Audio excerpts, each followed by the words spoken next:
Students, in previous class we were discuss about the equilibrium constant, है ना? What is Kc and what is Kp and what is the relation between the Kc and Kp, है ना? और एक आधा question भी करा था शायद अपन ने।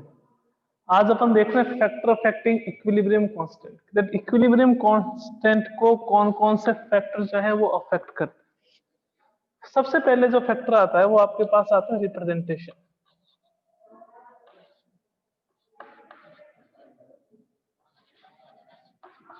रिप्रेजेंटेशन ऑफ रिएक्शन, कि आप रिएक्शन को कैसे रिप्रेजेंट कर रहे हैं। कल इस पे क्वेश्चन भी करा था वैसे अपन ने, दैट आपके पास कोई केमिकल रिएक्शन है, दैट ए से किसका फॉर्मेशन हो रहा है, बी का।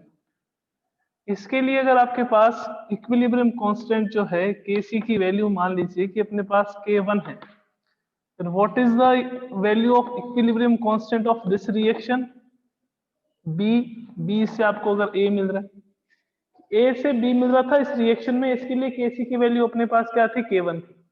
B से अगर आपको A मिल रहा है तो इसके लिए आपके पास Kc की वैल्यू क्या रहेगी कि Kc dash equals to 1 upon आपके पास क्या आ जाएगा, K1।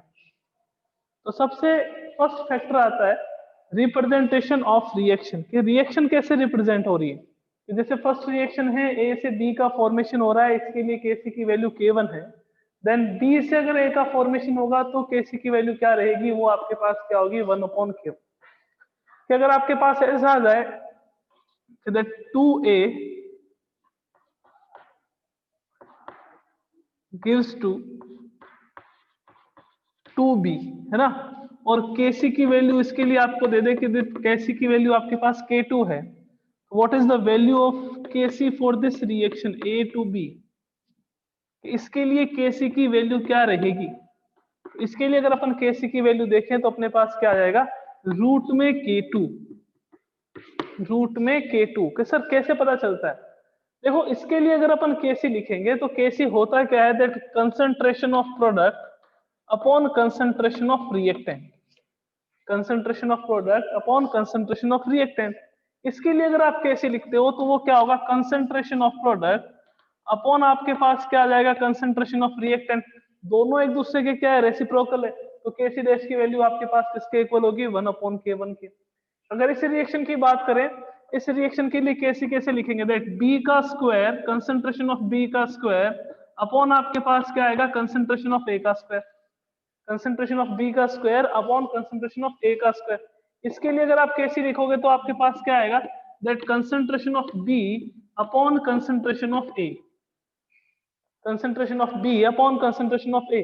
तो मैं इस फर्स्ट इक्वेशन का अगर रूट करता हूं तो रूट करने पे मेरे को क्या मिलेगा, कि सर रूट करने पे तो नीचे जैसे आपके पास फॉर्मूला जाएगा कि अगर मैं इसका रूट करूं तो ये रूट किसके इक्वल होगा, ये रूट इक्वल होगा concentration of B upon concentration of C। तो concentration of B upon concentration of C आपके पास है क्या, कि सर ये तो हमारे पास Kc डैश है। तो Kc डैश जो है वो क्या रहेगा आपके पास, रूट K2, है ना। आप रिएक्शन कैसे रिप्रेजेंट कर रहे हो उस पे इक्विलिब्रियम कांस्टेंट जो है वो डिपेंड करता है कि कैसे इक्विलिब्रियम कांस्टेंट की वैल्यू चेंज होगी। अगर आप रिएक्शन को ही रिवर्स कर देते हो तो Kc की वैल्यू आपके पास रेसिप्रोकल हो जाएगी। अगर आप रिएक्शन में नंबर ऑफ मोल्स जो हैं, जैसे यहाँ पे A के 2 मोल्स थे, B के 2 मोल्स हैं, यहाँ पे A के 1 मोल है, B के आपके पास 1 मोल है, तो अगर आप रिएक्शन में क्या करते हो कि आपके पास नंबर ऑफ मोल्स चेंज कर देते हो तो भी क्या होगा, Kc की वैल्यू चेंज आएगी। तो कैसे रिएक्शन आपने रिप्रेजेंट करी है तो वो बहुत बड़ा रोल प्ले करता है किसमें, इक्विलिब्रियम कांस्टेंट की वैल्यू में। नेक्स्ट फैक्टर देखते हैं अपन,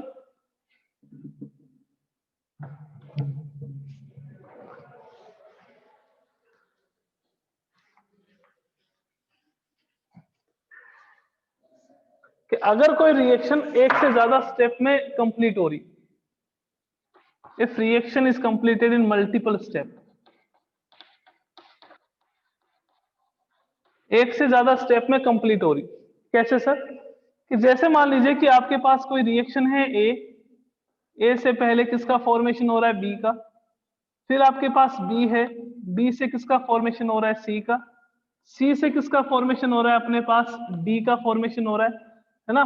इसके लिए आपको कह दिया कि दैट Kc है जो K1 है, इसके लिए इक्विलिब्रियम कांस्टेंट की वैल्यू K2 है, इसके लिए इक्विलिब्रियम कांस्टेंट की वैल्यू K3। ए से बी का फॉर्मेशन हो रहा है, इक्विलिब्रियम कांस्टेंट की वैल्यू K1। बी से सी का फॉर्मेशन हो रहा है, इक्विलिब्रियम कांस्टेंट की वैल्यू K2। सी से डी का फॉर्मेशन हो रहा है, इक्विलिब्रियम कांस्टेंट की वैल्यू आपके पास क्या है K3। और आपको कह दे कि what is the value of equilibrium constant of this reaction, कि आपने ए से डी का फॉर्मेशन करना है। ए से डी का फॉर्मेशन करना है, इसके लिए K की वैल्यू बताइए, तो वो क्या होगा, that K1 into K2 into आपके पास क्या आएगा K3। ये आपके पास आ जाएगा K का, यानी कि इस रिएक्शन के लिए इक्विलिब्रियम कांस्टेंट क्या होगा, K1 into K2 into K3। ऐसे मत कर देना दैट कि लास्ट रिएक्शन के लिए K1 plus K2 plus K3, ऐसा नहीं होता है। ऐसा होता है इक्विलिब्रियम कांस्टेंट की value K1 into K2 into आपके पास क्या रहेगा K3। आपके पास आ गया कि D से A का फॉर्मेशन करना है, रिएक्शन यही है। ए से बी का फॉर्मेशन करते हो, इक्विलिब्रियम कांस्टेंट की वैल्यू K1। बी से सी का फॉर्मेशन करते हो, इक्विलिब्रियम कांस्टेंट की वैल्यू K2। सी से डी का फॉर्मेशन करते हो, इक्विलिब्रियम कांस्टेंट की वैल्यू K3। और आपको कह दिया कि जब आप डी से ए का फॉर्मेशन करोगे तो इक्विलिब्रियम कांस्टेंट की वैल्यू क्या होगी, तो आपके पास क्या आ जाएगा answer, 1/K1 multiply by K2 multiply by आपके पास क्या आ जाएगा K3। ये किसकी वैल्यू आ जाएगी, इस रिएक्शन के लिए इक्विलिब्रियम कांस्टेंट की वैल्यू। क्या आपको कह दिया कि जैसे इसके लिए K1 2 है, इसके लिए K2 3 है, इसके लिए K2 4 है, तो इस रिएक्शन के लिए K बताइए, तो आपके पास आंसर क्या होगा, 2 इंटू 3 इंटू 4 यानी कि 24। और इस रिएक्शन के लिए क्या हो जाएगा आपके पास 1/24। तो ये सेकंड था मल्टीपल स्टेप। अगर कोई रिएक्शन एक से ज्यादा स्टेप में कंप्लीट हो रही हो, कि ए से बी बनाया, बी से सी बनाया, सी से डी बनाया, और आपको अब ए से डी का फॉर्मेशन करना है, तो उसके लिए इक्विलिब्रियम कांस्टेंट की वैल्यू क्या होगी, तो जो ए से बी का इक्विलिब्रियम कांस्टेंट था, सी बी से सी का इक्विलिब्रियम कांस्टेंट था, सी से डी का जो इक्विलिब्रियम कांस्टेंट था उसका आप मल्टीप्लाई करोगे, तो इस रिएक्शन के लिए आपको क्या मिलेगा, इक्विलिब्रियम कांस्टेंट की वैल्यू आ जाएगी। रिएक्शन अगर रिवर्स कर देंगे तो वो पहले वाला फैक्टर लग जाएगा कि रिप्रेजेंटेशन ऑफ द रिएक्शन, कि कैसे रिएक्शन रिप्रेजेंट हो रही है। रिएक्शन ए से डी बन रहा था तो वैल्यू आपके पास 24 यानी कि K1 into K2 into K3 थी, तो डी से ए का फॉर्मेशन होगा तो 1/K1 into K2 into K3 हो जाएगा। ओके,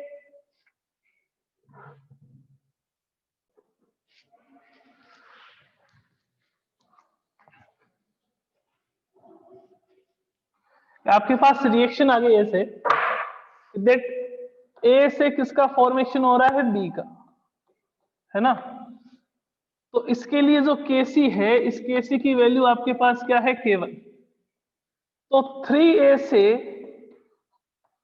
3B का फॉर्मेशन हो रहा है, तो आप Kc डैश की वैल्यू बताइए। ए से बी का फॉर्मेशन हो रहा है, इक्विलिब्रियम कांस्टेंट की वैल्यू आपके पास K1 है। 3A से 3B का फॉर्मेशन हो रहा है, इक्विलिब्रियम कांस्टेंट की वैल्यू क्या होगी, तो अपन देखेंगे इसके लिए क्या लिखते हैं। इसके लिए K लिखेंगे अपन कंसंट्रेशन ऑफ B अपॉन आपके पास क्या आएगा, कंसंट्रेशन ऑफ A, है ना। इसके लिए देखेंगे तो आपके पास क्या आएगा, कंसंट्रेशन ऑफ B की power 3 and concentration of A की पावर 3, है ना। तो मैं अगर इसको 3 से मल्टीप्लाई करूं, यानी सॉरी इसका जो पावर है वो 3 यूज करूं, तो मेरे पास क्या आएगा, Kc डैश आएगा, यानी कि Kc डैश की वैल्यू आपके पास क्या हो जाएगा, K1 क्यूब। Kc डैश की वैल्यू आपके पास क्या हो जाएगी, K1 क्यूब। मीन्स कोई भी रिएक्शन हो उसमें अगर आपके पास नंबर ऑफ मोल्स अगर आप इंक्रीज कर रहे हो, तो जो इक्विलिब्रियम कांस्टेंट है वो इनिशियल इक्विलिब्रियम कांस्टेंट की पावर n के इक्वल होगा। जो इक्विलिब्रियम कांस्टेंट की वैल्यू आ रही है वो इनिशियल इक्विलिब्रियम कांस्टेंट की पावर n के इक्वल होगा। तो यहाँ पे 2 आ गया तो पावर 2, यहाँ पे 3 आ गया तो पावर 3, यहाँ पे 4 आ गया तो पावर आपके पास क्या हो जाएगा 4, यहाँ पे 5 आ गया तो पावर आपके पास क्या हो जाएगा 5 हो जाएगा। तो इनिशियल कंसंट्रेशन की पावर n पे डिपेंड करेगा, n में भी 1 2 3 4 5 6 7 कुछ भी हो सकता है। अब सर रिएक्शन थोड़ा सा रिवर्स कर लेते हैं तो क्या होगा, दैट 3B है, 3B से हम 3A का फॉर्मेशन करेंगे तो Kc की वैल्यू क्या होगी, what is the value of Kc।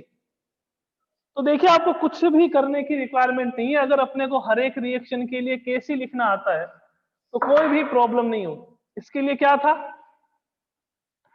Kc double dash equals to K1 की पावर आपके पास क्या हो जाएगा n। इस रिएक्शन के लिए बात करें तो Kc की वैल्यू क्या होगी कि सर Kc की वैल्यू होगी A की cube, concentration of A cube and concentration of आपके पास क्या हो जाएगा B क्यूब। यानी कि इनिशियल के क्या हो रहा है, रिवर्स। इनिशियल किसको ले रहे हैं, ये आपके पास इनिशियल है। इनिशियल क्या है आपके पास, concentration of B upon concentration of A. यहां पे आपके पास क्या है, कंसंट्रेशन ऑफ ए की power 3 and concentration of B की पावर 3। यानी कि क्या हो चुका है, आपके जस्ट रिवर्स हो चुका है और साथ में आपके पास क्या आ रहा है, पावर भी आ रही है। तो इसके लिए कैसे लिखेंगे अपन, इसके लिए जो केसी की वैल्यू है वो क्या आएगी, इसके लिए अपने पास केसी की वैल्यू आएगी 1 अपॉन K1 की पावर 1 अपॉन K1 की पावर आपके पास क्या आ जाएगी, 3 आ जाएगी। तो मीन सर ऐसा कर सकते हैं कि दैट कोई भी रिएक्शन हो वो रिवर्स हो जाए, दैट NB से किसका फॉर्मेशन हो जाए, Na से।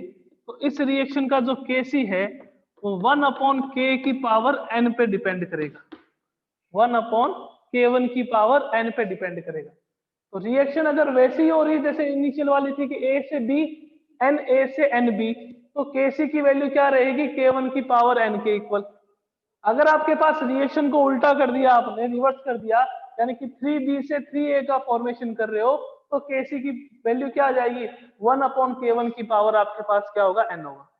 ठीक है ना। तो ये आपके Kc के दो फैक्टर थे कि इक्विलिब्रियम कांस्टेंट कौन कौन से फैक्टर पे डिपेंड कर।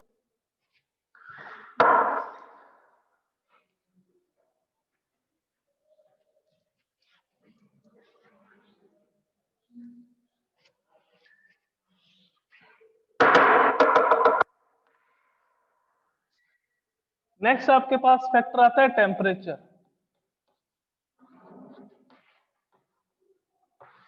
कि टेम्परेचर कैसे अफेक्ट करता है इक्विलिब्रियम कांस्टेंट को। पॉन्टॉफ साइंटिस्ट था, उसने एक इक्वेशन दी थी।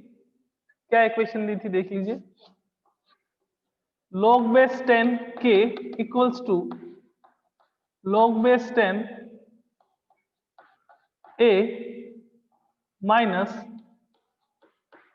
Delta h upon 2.303 RT।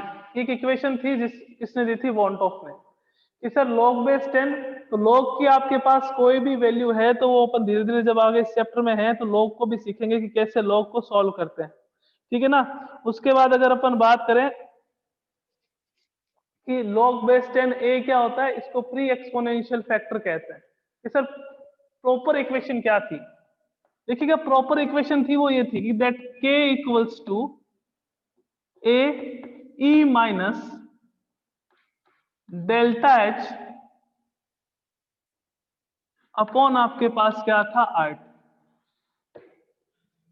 ये आपके पास प्रॉपर इक्वेशन। इस k को अपन क्या कहते हैं, that k is equilibrium constant.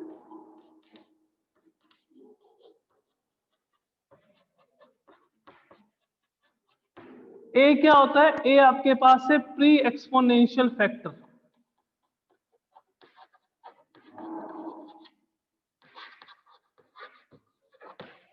Delta h आपके पास क्या है, चेंज इन हीट।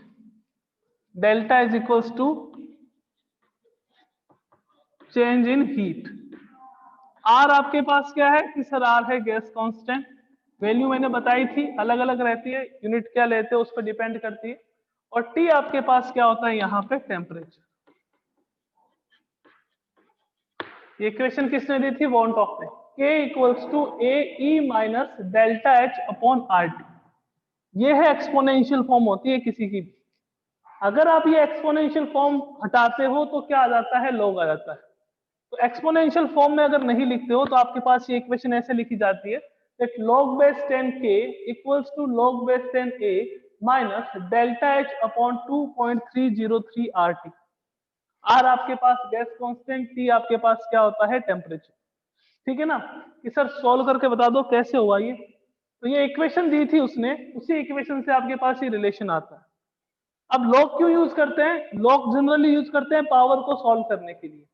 कि जैसे यहाँ पे E minus delta H upon R T, ये पावर में है, जैसे ही आप इसको पावर से नीचे लेके आओगे तो आप किसका यूज करोगे, आप लॉग का यूज करोगे। तो आपके पास इक्वेशन आ जाएगी log base 10k equals to log base 10a minus delta H upon 2.303 RT आ जाएगी। अब अगर आप क्या करते हो, यहाँ पे टेम्परेचर जो है वो T1 और T2 लेते हैं। दैट एक आपने टेम्परेचर ले लिया T1 और एक आपने टेम्परेचर ले लिया T2।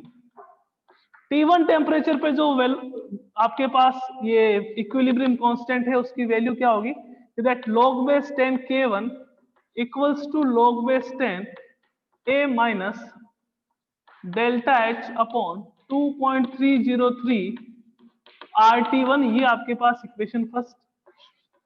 log base 10 K2 equals to log base 10 A minus delta H upon 2.303 RT2। ये आपके पास इक्वेशन सेकंड है। log बेस 10 K1 कि अगर आपके पास T1 टेम्परेचर पे जो इक्विलिब्रियम कांस्टेंट है वो K1 है, T2 टेम्परेचर पे जो इक्विलिब्रियम कांस्टेंट है वो आपके पास K2 है। तो log बेस 10 K1 का फॉर्मूला क्या आ जाएगा कि log base 10 A minus delta H upon 2.303 RT1। log base 10 K2 का फॉर्मूला क्या आ जाएगा, that log base 10 A minus delta H upon 2.303 RT2। ये ऊपर आपके पास T1 टेम्परेचर पे equilibrium constant K1, T2 temperature पे इक्विलिब्रियम कांस्टेंट आपके पास क्या होगा K2। कि सर ये log बेस 10 क्या है, ये थोड़ा सा एक्सप्लेन कर दीजिए। देखिएगा लोगेरिथम है, इसको फुल फॉर्म अपने पास क्या आती है, लोगेरिथम। किसके लिए यूज करते हैं, टू सॉल्व पावर। पावर को सॉल्व करने के लिए करते हैं। कि जैसे आपके पास लिखा हुआ आ गया 10 to the power 1, 10 to the power 2, 10 to the power 3, 10 to the power 4। तो उसको अगर log में लिखते हैं तो कैसे लिखेंगे, दैट log बेस 10 1। इसको लिखेंगे तो कैसे लिखेंगे, दैट log बेस 10 2। इसको लिखेंगे तो कैसे लिखेंगे, दैट log बेस 10 3। इसको लिखेंगे तो कैसे लिखेंगे, दैट log बेस 10 4। ये लोगरिथम होता है।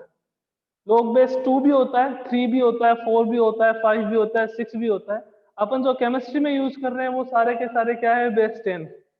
यानी कि अपने को जो भी वैल्यू याद रखनी है वो कौन सी रखनी है, बेस 10 की याद रखनी है। कि जैसे ही अपन आयोनिक इक्विलिब्रियम में आएंगे, जैसे ही अपन पीएच कैलकुलेट करेंगे, तो वैसे सारे क्वेश्चंस आपको किसमें मिलेंगे, लॉग में मिलेंगे। तो log base 10 1, log base 10 2, log base 10 3, log base 10 4। Power को सॉल्व करने के लिए अपन किसका यूज करते हैं, अपन लोगरिथम का यूज करते हैं, है ना। तो जैसे पहले क्या था, 10 to the power 1, 10 to the power 2, 10 to the power 3, 10 to the power 4। तो उसको लोगरिथम के फॉर्म में लिखना है। Then log base 10 1, log base 10 2, log base 10 3, log base 10 4, ऐसे लिखते हैं। ओके, अगर आपके पास log में दो क्वांटिटी है फिजिकल, या दो नंबर्स हैं, वो अगर प्लस में है तो उसका मीनिंग हमेशा क्या होता है, मल्टीप्लाई। उसका मीनिंग हमेशा क्या रहता है आपके पास, मल्टीप्लाई। यानी कि अगर आप कहते हो कि log 2 plus 3 equals to log 5, no, log 2 plus 3 equals to आपके पास क्या होता है, log 6 होता है। log में अगर आपके पास a माइनस बी है तो उसका मतलब क्या होता है, डिवाइड। कि अगर आपके पास log base 10 a minus B है तो अपन उसको कैसे लिखेंगे, that log base 10 a by b, है ना। इसको कैसे लिखेंगे, log base 10 a upon b। तो लोगरिथम का यूज पावर को सॉल्व करने के लिए किया जाता है। अपन जो यूज करेंगे केमिस्ट्री में वो सारे की सारी बेस 10 में होगा, यानी कि बेस उनका सारा क्या रहेगा, 10 रहेगा। तो log बेस 10 1 इसकी वैल्यू अलग होती है, log बेस 10 2 इसकी वैल्यू अलग होती है, log बेस 10 3 इसकी वैल्यू अलग होती है, log बेस 10 4 इसकी वैल्यू अलग होती है। कि सर log बेस 10 5 कैसे होगा, हम log base 10 2 plus log base 10 3 करते 5 हो जाएगा, नहीं होगा। log base 10 2 plus log base 10 3 करोगे तो वैल्यू आपके पास किसकी आएगी, log बेस 10 6 की आएगी। तो ये होता है आपके पास log। किसी भी पावर की वैल्यू कैलकुलेट करने के लिए अपन क्या करते हैं, लोगरिथम का यूज करते हैं। तो आपके पास वो इक्वेशन थी, उसी इक्वेशन से क्या आया कि log base 10 k equals to log base 10 a minus delta H upon 2.303 RT। जैसे मेन इक्वेशन क्या थी अपने पास कि k equals to a minus delta H upon R T, ये अपने पास मेन इक्वेशन थी। जैसे ही यहाँ से ये एक्सपोनेंशियल हटाओगे, पावर को नीचे लेके आओगे, तो आप क्या यूज करोगे, लॉग का यूज करोगे। जैसे ही आप ये लॉग हटा दोगे तो वापस ये वैल्यू कहाँ चली जाएगी, पावर में चली जाएगी। यहाँ पे साइन क्या था, माइनस का, तो यहाँ पे भी किसका साइन आएगा, माइनस का। T1 टेम्परेचर पे आपके पास इक्विलिब्रियम कांस्टेंट क्या होगा, K1। T2 टेम्परेचर पे इक्विलिब्रियम कांस्टेंट क्या होगा आपके पास, K2। तो log base 10 K1 equals to log base 10 A minus delta H upon 2.303 RT1। log base 10 K2 equals to log base 10 A minus delta H upon 2.303 RT2। ये आपके पास क्या आएगी, इक्वेशन सेकंड आएगी।